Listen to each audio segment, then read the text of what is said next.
दोस्तों स्वागत है आप सभी का आपके अपने यूट्यूब चैनल बीए सेंटर में। हिस्ट्री का एक बहुत ही इंपॉर्टेंट क्वेश्चन को हम लोग समझने वाले हैं कि पलामू में अंग्रेजों के प्रवेश की विवेचना कीजिए। पहले जो हम लोग क्वेश्चन देखे थे, इससे पहले जो हम लोग क्वेश्चन देखे थे उसमें हम लोग सिंहभूम में अंग्रेजों के प्रवेश के बारे में समझ लिए थे। आज हम लोग पलामू में अंग्रेजों के प्रवेश के बारे में समझने वाले हैं। जैसा कि आपको पता है कि पलामू में उस टाइम में, ठीक है, उस टाइम में चेरो वंश का शासन चल रहा था। चेरो वंश के राजा का वहाँ पर शासन चल रहा था। उसके बावजूद वहाँ पर अंग्रेजों का प्रवेश होता है। अंग्रेज वहाँ पर अपनी जो शक्ति है, अपना प्रभुत्व स्थापित कर लेते हैं। ये इसलिए हो पाता है क्योंकि उस टाइम में जो चेरो वंश है वहाँ पर उत्तराधिकार का युद्ध चल रहा था। मतलब जो चेरो वंश का राजा था उसकी मृत्यु हो जाती है।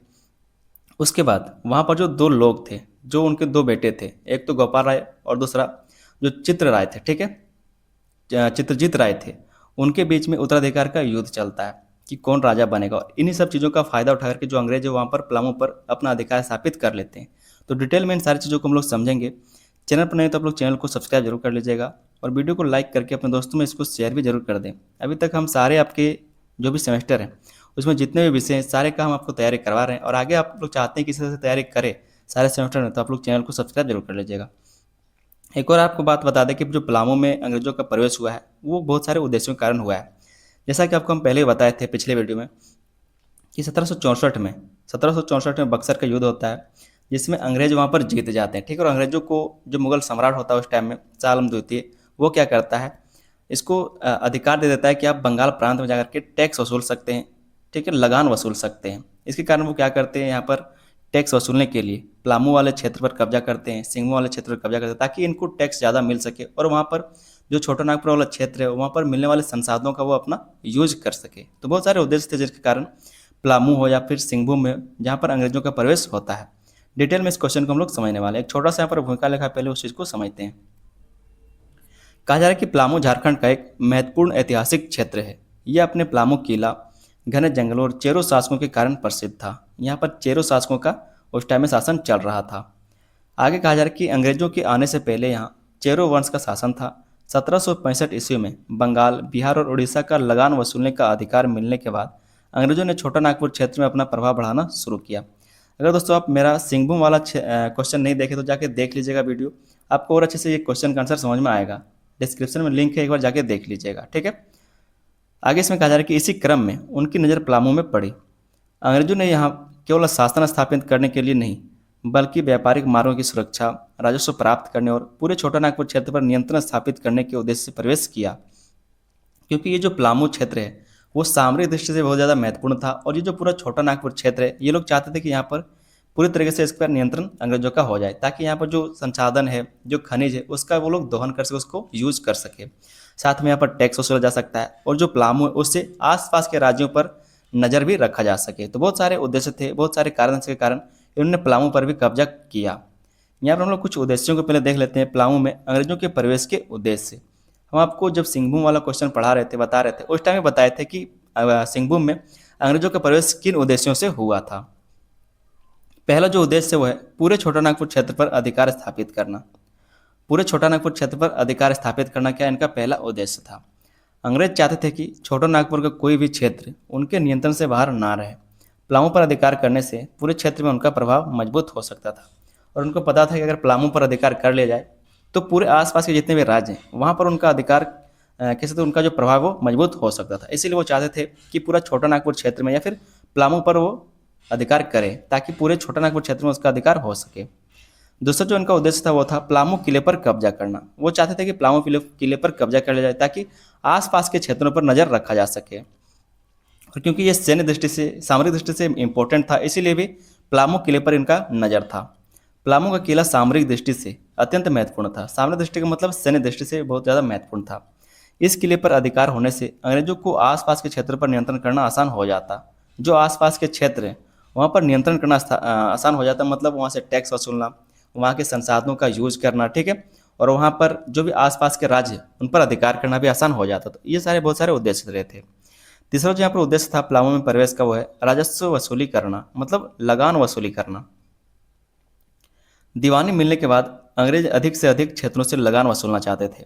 पलामू पर अधिकार करने से उनकी आय बढ़ सकती थी। अगर वो पलामू पर अधिकार कर लेते तो वहाँ से भी टैक्स वसूल सकते थे। जिस तरह से आपने देखा कि वो ढोल भूम था, ठीक है, उस तरह से और पुरहाट था, कोल्हन था, वो सब छोटे छोटे क्या है तो स्वतंत्र राज्य थे, जहाँ पर स्वतंत्र राजा था, और वो लोग टैक्स देने से इनकार कर रहे थे कि अंग्रेजों को टैक्स नहीं देंगे। उसी तरह से पलामू भी टैक्स नहीं देना चाहता था, लेकिन ये चाहते थे कि वो पलामू पर कब्जा करे ताकि उनको कर वसूली भी ज़्यादा हो और वहाँ पर संसाधनों का दोहन भी किया जा सके और आसपास के क्षेत्रों पर कब्जा करना आसान हो जाए। चौथा जो यहाँ पर उद्देश्य हम लोग देखेंगे वो है व्यापारिक मार्गों को सुरक्षित बनाना। जो बंगाल जाने का व्यापारिक मार्ग उसको सुरक्षित बनाने के लिए भी ये क्षेत्र पर कब्जा करना जरूरी था। पलामू का क्षेत्र बिहार और छोटानागपुर के बीच स्थित था।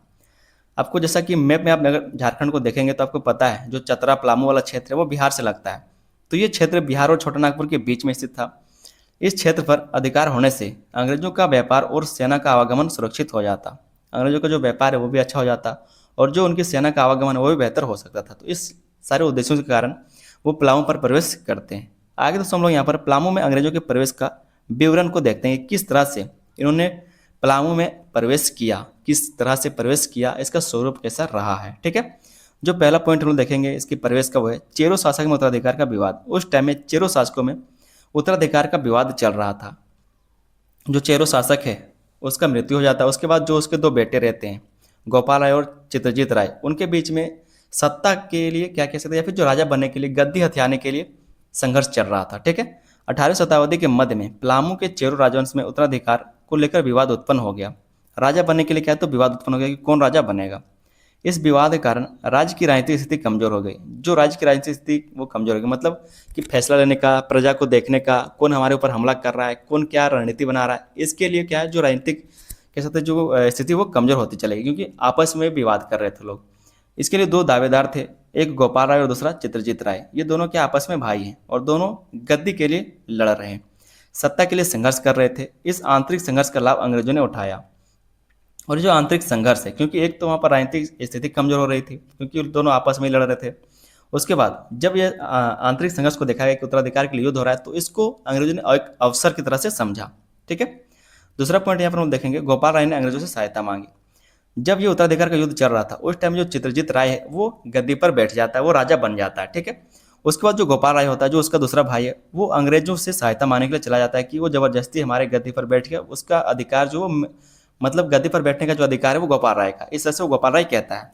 और गद्दी पर कौन बैठा था उस टाइम में? चित्रजीत राय। ठीक है, तो जो गोपाल राय है वो अंग्रेजों से सहायता मांगने के लिए चला जाता है। राजगद्दी प्राप्त करने के लिए गोपाल राय ने अंग्रेजों से सहायता मांगी। अंग्रेजों ने इसे अपने लिए एक अच्छा अवसर माना, क्योंकि गोपाल राय क्या करता है अपने भाई के खिलाफ अंग्रेजों से मदद मांगने के लिए जाता है कि चलो हमला करो किले पर जाकर के और उसको हराओ ताकि वहाँ पर राजा हम बन सके। उन्होंने सहायता देने के लिए शर्त रखी कि यदि गोपाल राय राजा बने तो वे अंग्रेजों की अधीनस्था स्वीकार करेंगे और उनके प्रति वफादार रहेंगे। तो इस चीज़ का जो फायदा वो अंग्रेजों ने उठाया और गोपाल राय के पास अंग्रेजों ने शर्त रखी कि अगर तुम राजा बनते हो, गोपाल राय अगर राजा बनता है तो वो अधीनस्था स्वीकार करेगा, अंग्रेजों की अधीनस्था वो स्वीकार करेगा, मतलब अंग्रेजों के अधीन करके वो काम करेगा और जो सारे फैसले सारे निर्णय वो अंग्रेज लेंगे, लेकिन तुम राजा बना रहेगा। इस तरह से वो कह सकते हैं शर्त रखता है और जो गोपाल राय वो शर्तों को मान जाता है। उसके बाद अंग्रेजों का पलामू पर सैन्य अभियान चलता है 1771 में। 1771 ईस्वी में जो वहाँ का चित्रजीत राय है वो उस टाइम वहाँ का राजा था, तो उसके ऊपर अंग्रेजों का आक्रमण कर दिया जाता है। जब अंग्रेजों की शर्तें स्वीकार नहीं की गई और संघर्ष जारी रहा, क्योंकि अंग्रेज क्या चाहते थे कि वहाँ पर टैक्स वसूला जाए, वहाँ के संसाधनों का दोहन किया जाए। ठीक है, तो बहुत सारे वहाँ पर शर्त थे कि ये सारे काम हम करेंगे, लेकिन उस टाइम में वहाँ पर जो राजा था वो था चित्रजीत राय, तो वो इन सारे शर्तों को नहीं मान रहा था। तो जब अंग्रेजों की शर्तें स्वीकार नहीं की गई और संघर्ष जारी रहा, तब अंग्रेजों ने 1771 ईस्वी में पलामू पर सैन्य अभियान चलाया। अब 1771 में क्या होता है, अंग्रेजों के द्वारा सैन्य अभियान चलाया जाता है। उन्होंने अपनी आधुनिक सेना और हथियारों के बल पर पलामू के किले को घेर लिया। पलामू के किलों को क्या करता है वो घेर लेता है। चेरो शासकों ने वीरतापूर्वक प्रतिरोध किया, लेकिन अंग्रेजों की सैन्य शक्ति अधिक मजबूत थी और उसके कारण जो वहाँ पर चित्रजीत राय उस टाइम में गद्दी पर बैठा हुआ था वो वहाँ से गद्दी छोड़कर भाग जाता है। ठीक है, वो अपने किले को छोड़ करके भाग जाता है और उसके बाद पलामू किले पर अंग्रेज अधिकार कर लेते हैं। लंबे संघर्ष के बाद अंग्रेजों ने पलामू के किले पर अधिकार कर लिया। किले पर कब्जा होने के बाद चेरो शासकों की राजनीतिक शक्ति कमजोर पड़ गई। जो चेरो शासकों की राजनीतिक शक्ति थी वो कमजोर पड़ गई, क्योंकि शक्ति कब आता है जब आप फैसला लेते हैं अपने राज्य के लिए, और फैसला लेने का अधिकार अब अंग्रेजों के पास चला गया था। इसके कारण वहाँ की जो राजनीतिक शक्ति वो कमजोर पड़ गई। इसके बाद अंग्रेजों ने गोपाल राय को अपने समर्थन से शासन सौंप दिया। जैसा कि वादा किया गया था कि अगर युद्ध जीता जाता है तो गोपाल राय को वहाँ का राजा बना दिया जाएगा, तो उसी तरह से अंग्रेजों ने इसको शासन सौंप दिया और जो गोपाल राय है वो अंग्रेजों की अधीनस्था स्वीकार कर लेता है वहाँ पर टैक्स देने के लिए, संसाधनों का दोहन करने के लिए और किले का यूज करने के लिए बहुत सारे जो शर्तें रखी गई थी वो सारे वो मान लेता है। लेकिन वास्तविक नियंत्रण अंग्रेजों के हाथ में ही रहा। उसको शासक बना दिया लेकिन जो वास्तविक नियंत्रण वो अंग्रेजों के हाथ में ही रहा। आगे हम लोग पांचवा पॉइंट में यहाँ पर देखेंगे अंग्रेजी प्रशासन की स्थापना। उसके बाद उस क्षेत्र में अंग्रेजी प्रशासन की स्थापना हो जाती है। प्लामू पर अधिकार करने के बाद अंग्रेजों ने वहाँ अपनी प्रशासनिक व्यवस्था लागू की। धीरे धीरे उन्होंने क्या किया, प्लामू पर अधिकार कर लिया और उन्होंने अंग्रेजों ने क्या किया वहाँ पर अपनी प्रशासनिक व्यवस्था को लागू कर दिया। उन्होंने क्या किया, नियमित रूप से लगान वसूलना शुरू कर दिया। प्लामू क्षेत्र में उन्होंने क्या किया, कर वसूलना शुरू कर दिया। अपने अधिकारियों की नियुक्ति कर दी ताकि वो टैक्स वसूल सके, संसाधनों का दोहन कर सके, मतलब जितने भी काम होते हैं उनके लिए वहाँ पर अधिकारियों को नियुक्त कर दिया गया। न्याय और पुलिस व्यवस्था भी वहाँ पर लागू कर दी गई। स्थानीय शासकों की शक्तियों को सीमित कर दिया गया। जो भी वहाँ के स्थानीय शासक थे प्लामू के, उनके शक्तियों को भी सीमित कर दिया गया क्योंकि सारे जो शक्ति वो किसके पास थे, अंग्रेजों के पास था। धीरे धीरे प्लामू पूरी तरह अंग्रेजी शासन के अधीन आ गया और धीरे धीरे चलता समय बीतते बीतते क्या हुआ, जो प्लामू है पूरी तरीके से अंग्रेजी शासन के अधीन चला गया। अब आगे दोस्तों हम लोग यहाँ पर प्लामू के अंग्रेजों के प्रवेश के परिणाम को देखते हैं कि किस तरह से अंग्रेजों का जो प्रवेश हुआ प्लामू में उसका क्या परिणाम देखने को मिला। तो जो पहला परिणाम देखने को मिलता है वो है चेरो शासक कमजोर हो गया। जो चेरो शासन है वो कमजोर हो गया कि वास्तविक सत्ता किसके हाथ में चला गया, अंग्रेजों के हाथ में चला गया। वो तो सिर्फ देखने के लिए राजा है। अंग्रेजों के हस्तक्षेप के कारण चेरो शासकों की स्वतंत्र सत्ता समाप्त होने लगी। जो स्वतंत्र सत्ता थी वो खत्म हो गया, मतलब फैसला लेने का जो अधिकार है वो खत्म हो गया। दूसरा है अंग्रेजी शासन स्थापित हुआ। जो अंग्रेज का शासन है वो स्थापित हो गया। प्लामू में ब्रिटिश प्रशासन लागू हुआ और राजस्व वसूली की नई व्यवस्था शुरू हुई। बहुत सारी व्यवस्थाएं शुरू की गई। जो राजस्व वसूली मतलब जो टैक्स वसूलने का तरीका है उन्होंने अंग्रेजों ने अपने हिसाब से इसको गढ़ा।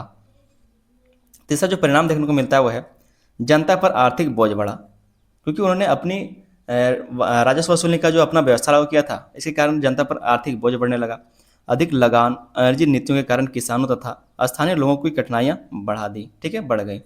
बहुत ज़्यादा लगान लगाने लगे अंग्रेज लोग। इसके कारण जो भी उनकी नीतियाँ थी उसके कारण किसानों को, स्थानीय लोगों को कठिनाइयाँ बहुत ज़्यादा बढ़ गई।